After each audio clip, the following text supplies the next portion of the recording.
Yeah, I was okay with the 12th. I mean, to be honest, the first moto I still didn't. My whole day was kind of a disaster.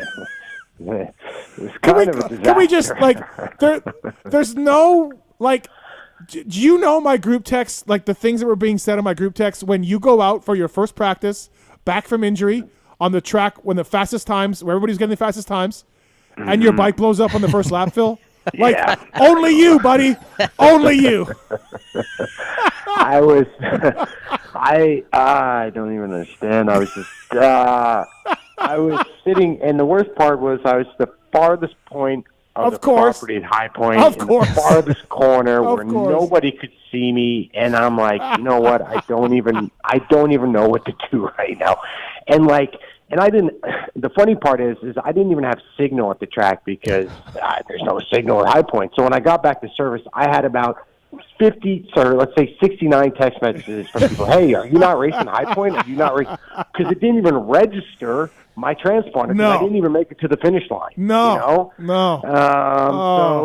yeah, it started off really right there. Right. Yeah, and I'm like, you have got to be kidding me. And and the problem, I know Daniel and Jim are there, but the problem with that was the red cross is out, so the first lap I don't get to jump anything. So you're rolling these 10-foot doubles into these mud pits. So I'm just trying to stay up on the first lap because the track is a complete fucking yard sale.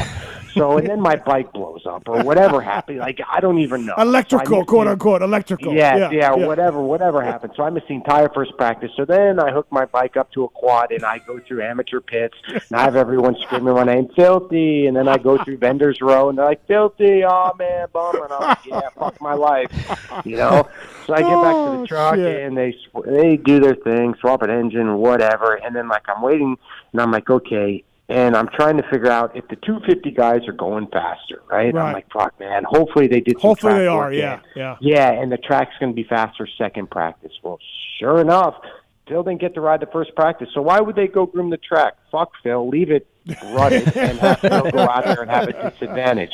So then I'm looking at the times, and I'm looking at, guys that were 8th, 1st practice or whatever, now 3-4 seconds a lap slower. And I'm like, I am so fucked. So you were aware of that. I didn't know if you were if on the line, if you're aware of that. Yeah, you are. Okay.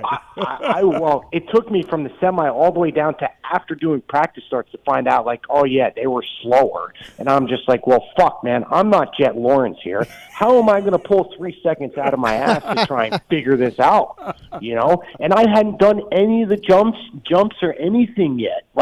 So I went up around the first corner and I come down into the second corner and I swear to God, it was a fucking war zone.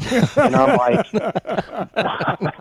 like, dude, what do I even do right here? So what I do, I just put my feet down and I just skied around the entire track as much as I could with both feet off the pegs. And somehow, some way, I ended up 36. 36. You were one spot from the LCQ. So Daniel, take it away, Daniel. Yeah, so I want to play a little game, Phil. I've had plenty of games, so I'm fucking done with You're ready? No. We're playing a game on the show here. I'm going to say a name of a rider that beat you in qualifying, and I want you to tell me one thing about them. Okay? One thing. One thing. We're going to go through this. Let's start with Trevor Schmidt. From New York. Oh, shit. I should have probably not started in the Northeast. Okay. Let's go with Richie Randinella. Not a fucking no clue. Well, he was 25th. He's from Jersey too, because we made that is such a Jersey name. Weege and really? I made fun of it. Right. Yeah, sure. That's right. We say he sounds like he's from Bon Jovi. Yeah. Okay. He must be a younger kid, so I don't know him if he's from Jersey. Okay, next one. This guy beat you too. Just straight up worked you. Alex Ray. Dude. Yes. What do you know about Alex Ray? I know about getting sketchy in second practice. How about that? How about Vincent Lahovey? Fuck my ass. Yes. Western PA local through 437. Okay. Chandler Baker. He actually passed me second moto. Some kid named Baker. Some guy named Baker.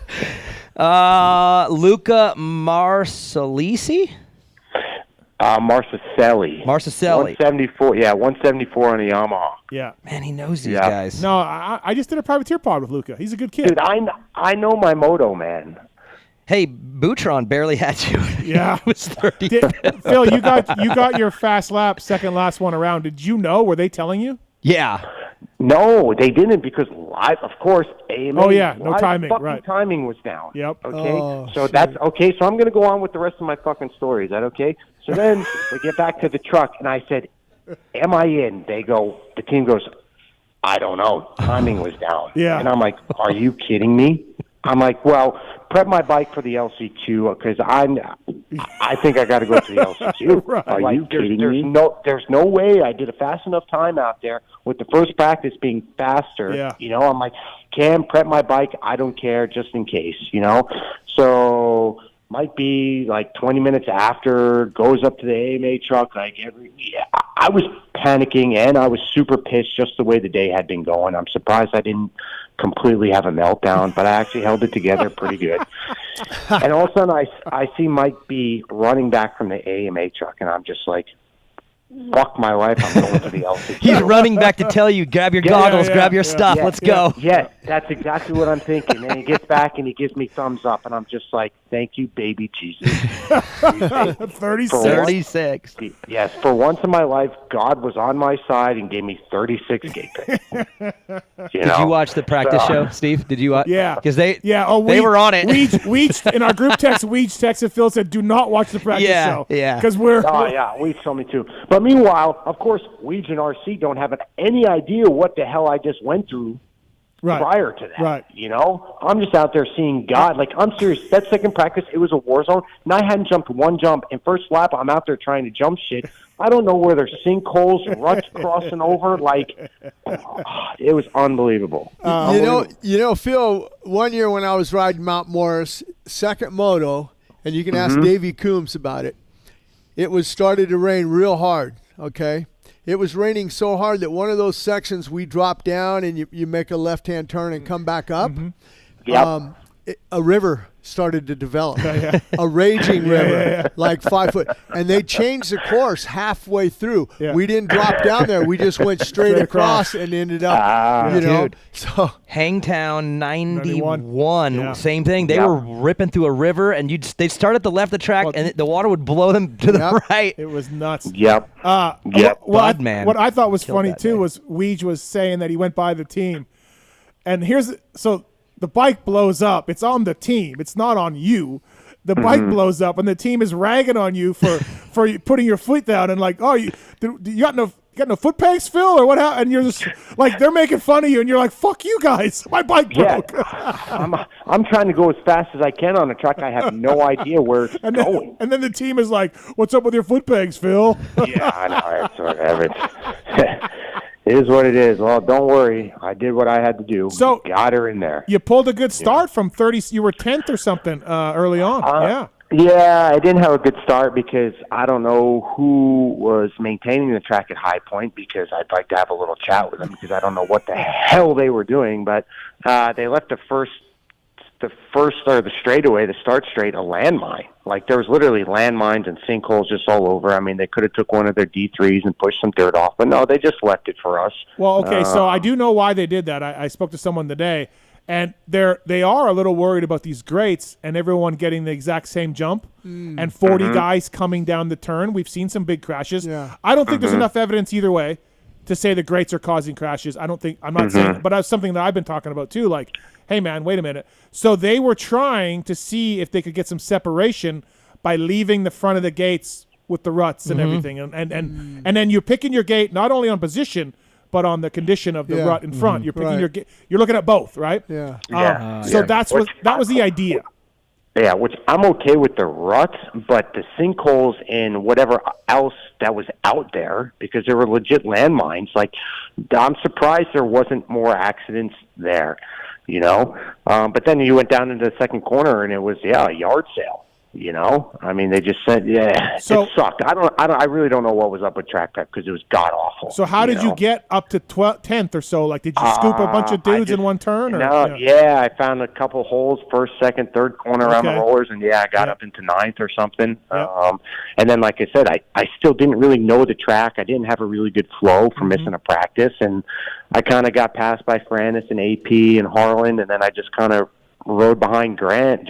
Honestly, I just trail rode the whole time because I didn't have any intensity, and it was the first moto that I've done in 2 years, so it was a lot that I had to learn, but I was okay with it when I crossed the finish line in 12th. Like, I was like, all right, that's okay. I can build. I heard there was a big Harlan Nicoletti battle. I heard from people that were there. Nah, there wasn't much of a battle. Okay. I was just following Grant and watching him cross run a bunch, you know. Like, he had a couple close moments. I'm like, come on, man, just tip over just for 5 seconds so I can get by, which he almost did, you know. But no, he rode good. And then second moto, I was in 9th again, and then I cross-rutted, feet blew off, and then, I ended up cartwheeling. So it's kind of like took the wind out of my sails, and then I just literally rode around for 30 minutes. So, hey, Phil, how good can we get this summer? Where are we going to get to? I don't know. I mean, I truly believe I could have went 12-11 this past weekend, you know, if I didn't go down second moto. But, I don't know. We'll see where we're at. I mean, I got to do a couple changes, and I got to figure out what the hell happened to my bike this past weekend. And,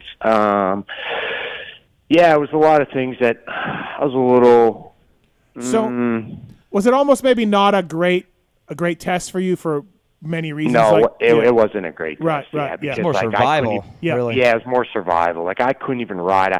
Like, you watch it, like, Jets looked flawless all year, and then you watch the race, and him and Kenny looked like they were kind of struggling, you know? So you can only imagine what I look like out there. So, fitness bike, no idea yet. I went in there, and I was hoping to do press day, but press day had rained, so obviously whatever would have happened, if I would have rode press day, then my bike issue would have happened on press day because I didn't get to ride my race bike at all. I was going to ride it on press day and kind of break it in. So if I would have done that, then I would have had my mechanical on press day, which I would have been happy with. But since that got delayed and everything, you know, hindsight's 20/20. It's just weird how it's all worked out. You know, Phil, you said you were going to make some changes on the bike for the next round at Redbud. What changes will you make on it?